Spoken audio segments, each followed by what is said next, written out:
your emergency? There's a man with a gun right now. You have to be prepared, you have to train, because if you're not prepared, then you have to prepare to fail.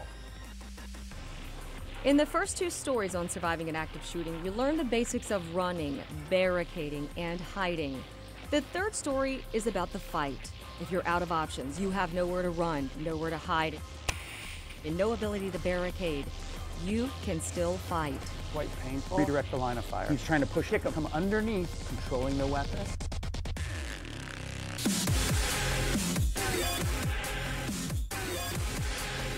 Now it's a 50-50 struggle. Criminal researcher Peter Blair from Texas State University says the one thing you may have on the shooter is numbers. He says divide and swarm. Mahalkinen spoke of the same thing in our training. 2 on this side and 2 on this side so that somebody could engage, and then you could overpower the shooter from different angles instead of being in one spot.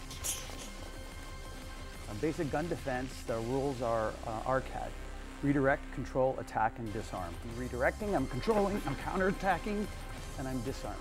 And remember, this is the source of his power, right? This is what he wants. This is what he came in to use. And so once somebody starts attacking this, they're going to be very focused on this. This is a high-risk situation. These skills are perishable. They need to be trained and practiced. This is a fight for your life. You have to do any and everything that you can do to get away from that situation, to neutralize that threat, so that you don't end up being a casualty in that situation. Go hit him, boom, kick him, boom, go, good, make the gun, nice. The risk of you getting shot is high, but it's not necessary if you do get shot that it could be fatal. You could still continue to fight on. You could get assistance from other people, you could get assistance from law enforcement. You can still survive. So it looks like this. I'm here, this is my redirection hand. Boom, there's my hit, there's my kick. Barrel up, drive it down. It's like catching a baseball. All right, if I was catching a grounder, my fingers are down, my palms are out.